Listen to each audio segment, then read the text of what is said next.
तो hello everyone, welcome back to this video. तो जो लोग भी पूछते रहते हैं डिप्लोमा के बाद एल&टी कंपनी कैसे ज्वाइन करना है एज अ फ्रेशर, तो उनके लिए खुशखबरी है क्योंकि एल&टी की तरफ से डिप्लोमा इंजीनियर ट्रेनिंग के लिए जो है एप्लीकेशन स्टार्ट हो चुका है। तो इसका एप्लीकेशन फॉर्म का जो लिंक है मैंने टेलीग्राम और व्हाट्सएप चैनल में शेयर कर दिया था। जो लोग ज्वाइन किए हुए वो लोग अप्लाई कर चुके हैं। आज की इस वीडियो में मैं यही फॉर्म डिस्कस करने वाला हूँ, साथ ही साथ कवर करने वाला हूँ कि इसमें कौन कौन ब्रांचेस एलिजिबल है, आपका ट्रेनिंग पीरियड कितना होने वाला है, जो लोग ऑफिस में पोस्ट होंगे उनका सैलरी कितना होने वाला है, जो लोग साइट में पोस्ट होंगे उनका सैलरी कितना होने वाला है, साथ ही साथ कौन इसमें अप्लाई कर सकता है कौन नहीं, सब कुछ इस वीडियो में डिस्कस करने वाले हैं। तो चलिए वीडियो को शुरू करते हैं। तो जो लोग वीडियो ओपन करते ही डायरेक्ट डिस्क्रिप्शन पे चले गए थे अप्लाई लिंक के लिए, उनको मैं बता दूं कि अप्लाई लिंक जो है डिस्क्रिप्शन में आपको नहीं मिलने वाला जब तक इसमें 100 लाइक्स पूरा नहीं हो जाता। तो इस वीडियो का लाइक टारगेट 100 लाइक्स, वो 100 लाइक्स आप कंप्लीट कर दो, फिर मैं आपको डिस्क्रिप्शन में अप्लाई लिंक दे दूंगा जहां से जाके आप डायरेक्टली अप्लाई कर सकते हैं। तो अब आगे बढ़ते हैं एप्लीकेशन फॉर्म की तरफ। तो एप्लीकेशन फॉर्म के स्टार्टिंग में आपको दिख जाएगा डिप्लोमा इंजीनियर ट्रेनिंग 2024।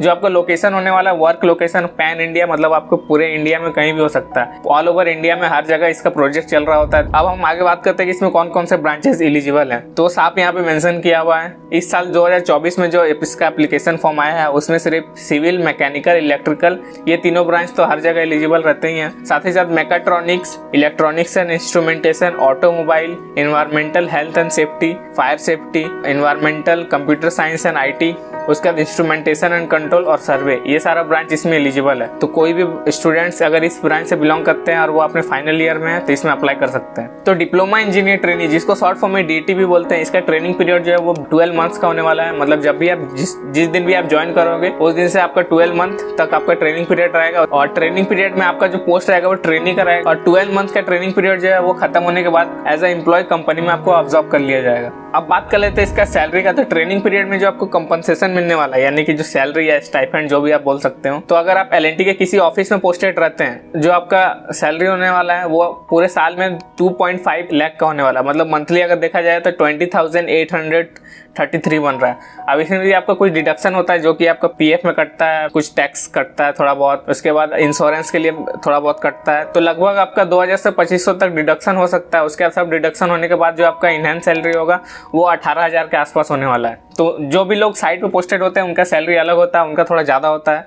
तो उनका जो सैलरी है पूरे साल का 2,97,000 है, जिसको कि अगर आप मंथली देखा जाए तो 24,750 के आसपास हो रहा है। पीएफ और जो इंश्योरेंस है ये तो आपको कटेगा ही, तो इसमें भी आपका 2,000 से 2,500 तक डिडक्शन होगा। अब जो ये इनहैंस सैलरी दोनों का मैंने बताया, ये मतलब पूरा हो सकता है, अलग अलग हो, क्योंकि लोकेशन पे भी डिपेंड करता है और आपका कितना डिडक्शन हो रहा है उस पर भी डिपेंड करता है। मतलब तो आप इसके आसपास समझ सकते हो कि इसके आसपास ही होने वाला है। अब बात कर लेते हैं इसका एलिजिबिलिटी गाइडलाइंस के बारे में। तो इसमें जो भी लोग 3 ईयर डिप्लोमा किए हुए हैं जिसमें कि 6 सेमेस्टर होता है, वो अगर आप किए हुए हैं तो आप इसमें अप्लाई कर सकते हैं। ब्रांचेस मैंने पहले ही बता दिए। और उसके बाद इसमें जो डिप्लोमा है वो का या तो 10th के बाद होना चाहिए या तो 12th के बाद होना चाहिए।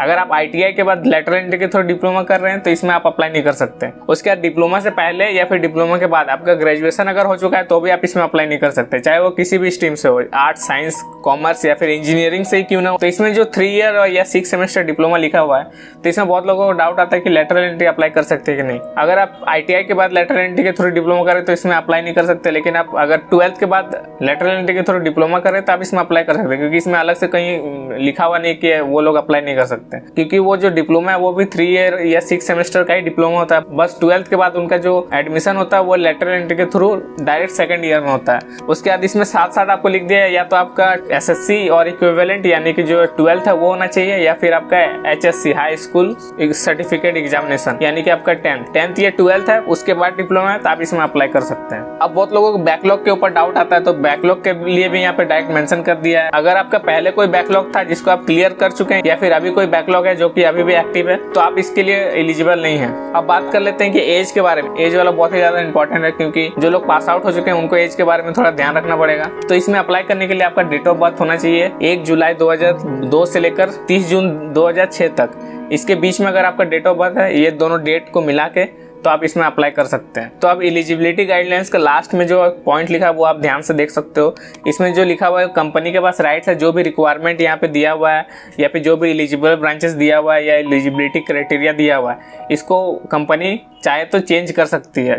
तो जिनको भी डाउट रहता है कि लेटरल एंट्री वाले अप्लाई कर सकते हैं कि नहीं कर सकते, पास आउट वाले अप्लाई कर सकते हैं कि नहीं कर सकते, तो वो लोग के लिए ये है कि अगर उनको लेना रहेगा कंपनी को तो आपको भी ले लेगी, क्योंकि वो एलिजिबिलिटी क्राइटेरिया को चेंज कर सकती है अगर उनका रिक्वायरमेंट रहा दिक्कत हो तो वो लोग भी अप्लाई कर सकते हो, इसमें कोई दिक्कत वाला बात नहीं है। लेकिन अगर आपका टेस्ट के लिए लिंक आ जाता तो समझ लो आप एलिजिबल हो। अब आगे इसमें आपको सिंपली सबसे पहले आपको फोटो अपलोड करना है जो कि आपका जेपीजी या पीएनजी फॉर्मेट में होना चाहिए। उसका मैक्सिमम साइज 2 MB होना चाहिए, 2 MB से ज्यादा होगा तो अपलोड नहीं होगा। प्रोफाइल फोटो जो आपको प्रोफेशनल होना चाहिए, अगर मतलब आप टी-शर्ट ये सब में तो अपलोड मत करना, शर्ट वाला फोटो अपलोड करना। और पासपोर्ट साइज फोटो जो है उस फॉर्मेट में होना चाहिए, हो सके तो आप स्टूडियो जाके खिंचवा लेना। तो इसका जो फॉर्म फिलअप करने का लास्ट डेट है वो 22 मई है। 22 मई से पहले आप अगर अप्लाई कर रहे, मतलब फॉर्म एप्लीकेशन फॉर्म है जो ओपन रहेगा। तो 22 मई के बाद अगर आप वीडियो देख रहे हो तो आई एम सॉरी नेक्स्ट, मतलब अगर आप भी ओपन है तो अप्लाई कर दो, लेकिन जो मेंशन किया हुआ था डेट वो 22 मई है। 22 मई के बाद हो सकता है फॉर्म क्लोज हो जाए। उसके बाद फिर आपको इसमें सेलेक्ट करना है कि आप कौन से स्टेट से अप्लाई कर रहे हो। उसके बाद फिर आपको डिस्ट्रिक्ट अपना सेलेक्ट करना है। उसके बाद फिर आपका जो भी आधार कार्ड में नेम है वो आपको यहाँ पे डालना है, आधार नंबर डालना है। तो जो भी लोग पहले अप्लाई कर चुके हैं उनका आधार नंबर बहुत लोग का इसमें बताएगा कि आप पहले अप्लाई कर चुके हैं तो अप्लाई नहीं होगा। तो हो सकता है पिछले साल अप्लाई किए हो इसलिए नहीं हो रहा हो। तो इसके लिए आप नीचे फॉर्म के सबसे लास्ट में नीचे में सपोर्ट का ईमेल दिया हुआ है, इसमें आपको सिंपली ईमेल करना पड़ेगा कि आप लास्ट ईयर अप्लाई किए थे लेकिन आप डिस्क्वालीफाई हो गए थे और इस साल आप अप्लाई करना चाहते हो और आपका आधार नंबर जो है वो एक्सेप्ट नहीं कर रहा है। और रिक्वेस्ट कर सकते हो कि अगर कोई टेक्निकल इश्यू है तो उसको सॉल्व करके रिप्लाई करें। और इसके अलावा और कोई सोल्यूशन नहीं है मेरे पास। उसके बाद फिर आपको ईमेल आईडी डालना है। उसके बाद ईमेल आईडी आपका होना चाहिए एक्टिव। और जो भी आपका अपडेट्स आएगा, चाहे वो असेसमेंट का हो, इंटरव्यू का हो या फिर डॉक्यूमेंट अपलोड करने का हो, जितना भी आपका ईमेल आने वाला है नेक्स्ट, वो सब आपका इसी ईमेल में आएगा। तो ईमेल डालने के बाद आपको वेरीफाई करना है। ईमेल में आपका लिंक जाएगा या OTP जाएगा, उसके बाद फिर उसको वेरीफाई कर लेना है आपको। उसके बाद फिर आपको मोबाइल नंबर डालना है। मोबाइल नंबर को भी आपको वेरीफाई करना पड़ेगा। मोबाइल में उतना ज़्यादा आपको कोई अपडेट नहीं आने वाला, जितना भी अपडेट्स आने वाला है वो आपका ईमेल में ही आएगा। तो ईमेल में आपको एक्टिव रहना पड़ेगा। उसके बाद फिर आपको डेट ऑफ बर्थ सबका सेलेक्ट करना है। उसके बाद फिर आपको जेंडर अपना सेलेक्ट करना है। उसके बाद आपका एजुकेशन डिटेल डालना है। तो इसमें अप्लाई करने के लिए आपका 10th होना चाहिए, तो उसके बाद 10th का % डालना है। उसके बाद अगर आप 12th किए हुए हैं तो 12th का भी डाल सकते हो। उसके बाद फिर आपको अपना कॉलेज का स्टेट सेलेक्ट करना है, जिस भी कॉलेज में आप पढ़ रहे हो उसका स्टेट सेलेक्ट करना है, कॉलेज का डिस्ट्रिक्ट सेलेक्ट करना है। तो बहुत लोगों को दिक्कत आता है कॉलेज का नेम सेलेक्ट करने के लिए। तो कॉलेज का नेम अगर आपका नहीं आता तो आप इसमें अदर सेलेक्ट कर सकते हो, फिर आपको कॉलेज का नेम फिल करने के लिए आएगा। उससे पहले लेकिन आप जो भी आपके कॉलेज में और लोग अप्लाई कर रहे हैं उनसे एक बार डिस्कस कर लेना कि उनको आ रहा है कि नहीं आ रहा। उसके बाद फिर आपको अपना क्वालिफिकेशन डालना है जो कि होगा डिप्लोमा। क्वालिफिकेशन सेलेक्ट करने के बाद आपको अपना डिसिप्लिन सेलेक्ट करना है। जो भी ब्रांचेस मैंने पहले बताए थे वही सब आपको ऑप्शन में आएगा। तो उसमें से जो भी ब्रांच आपका है वो आप सेलेक्ट कर लेना। 2022, 23, 24 यही तीनों साल वाले अप्लाई कर सकते हैं। तो अगर आप 2022, 23 में पास आउट हो चुके हैं तो आपको 3rd ईयर में जितना भी आपका मार्क्स आया था वो आपको डालना है, यानी कि 5th और 6th सेमेस्टर में दोनों का एवरेज डालना है आपको। तो अगर आप 2024 में पास आउट होने वाले हैं तो आपका जहां तक आपका एग्जाम का रिजल्ट आ चुका है वहां तक आपका जितना सेमेस्टर है सबका मार्क्स का एवरेज डालना है। अगर आप 6th सेमेस्टर में 5th तक का एग्जाम हो चुका है, उसका रिजल्ट आ चुका है, तो 1st, 2nd, 3rd, 4th, 5th पांचों का आपका एवरेज जो है वो डालना है। उसके बाद फिर आपको अपना बैकलॉग का डिटेल्स डालना है, जो भी आपका क्लियर हो चुका है वो भी, या फिर अगर आपका अभी भी बैकलॉग एक्टिव है वो भी, दोनों बैकलॉग में काउंट होगा। अगर आपका बैकलॉग नहीं है तो सिंपली आपको इसमें 0 सेलेक्ट कर लेना है। अगर आपका कोई भी बैकलॉग है तो उसमें आपको नंबर ऑफ बैकलॉग सेलेक्ट करना है। उसके बाद फिर आपको अपना कॉलेज टाइप सेलेक्ट करना है, जिसमें कि गवर्नमेंट आ जाता है, प्राइवेट आ जाता है और ऑटोनोमस आ जाता है। सेमी गवर्नमेंट कॉलेज जो है वो किस में आएगा पता नहीं, अपने कॉलेज में प्रोफेसर से बात कर लेना है क्या आपको सेलेक्ट करना है। जैसे झारखंड में बहुत सारे सेमी गवर्नमेंट है जो कि गवर्नमेंट कॉलेज तो बना दिया लेकिन उसको चला रहा है प्राइवेट। तो उसके बाद फिर आपको सेलेक्ट करना है मोड ऑफ स्टडी, तो इसमें तो आपका सबका फुल टाइम सेलेक्ट करना है। उसके बाद फिर आपको रेज्यूमे अपलोड कर देना है। रेज्यूमे जो है अगर आप पता नहीं कैसे बनाना है तो ऑलरेडी वीडियो बना हुआ है, चेकआउट कर सकते हो कि रिज्यूमे कैसे बनाते हैं और रिज्यूमे में आपको क्या क्या मेंशन करना है वो भी आपको पता चल जाएगा। साथ में जो रिज्यूमे है वो आपका 2 MB से ज़्यादा नहीं होना चाहिए और PDF फॉर्मेट में होना चाहिए, वो आपको यहाँ अपलोड कर देना है। उसके बाद आपको जो एक्नॉलेजमेंट और डिक्लेरेशन ये तीनों आपको सेलेक्ट करना है। तीनों टिक करने के बाद आपको इसमें अप्लाई का बटन पे क्लिक कर देना है। फिर जो आपका एप्लीकेशन फॉर्म सबमिट हो जाएगा। तो अगर आप क्वालिफाई करते हैं और एलिजिबल हैं तो जो भी आप ईमेल दिए हैं उसमें आपका असेसमेंट का लिंक आ जाएगा, जिसमें कि आप टेस्ट देना रहेगा। टेस्ट के बाद फिर आपका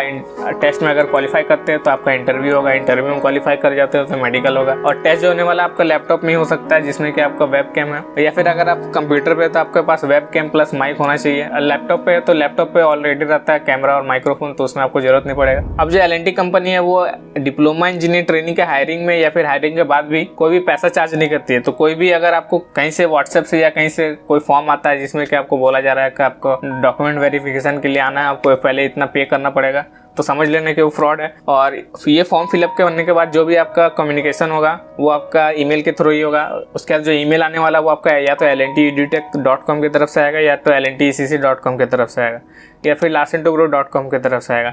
ये तीनों के अलावा अगर किसी और ईमेल से आपको अगर आता है तो आप मतलब एक बार स्पेलिंग चेक कर लेना, उसके बाद फिर वो भी चेक कर लेना कि वो LNT का है या नहीं है। अगर नहीं है तो समझ लेना कि आपके साथ फ्रॉड होने का ज़्यादा चांसेस है। और इसके बाद अगर आपको जिस भी टॉपिक से रिलेटेड वीडियो चाहिए वो मुझे कमेंट करके बता सकते हो, तो नेक्स्ट वीडियो जाएगा उसी के ऊपर आएगा।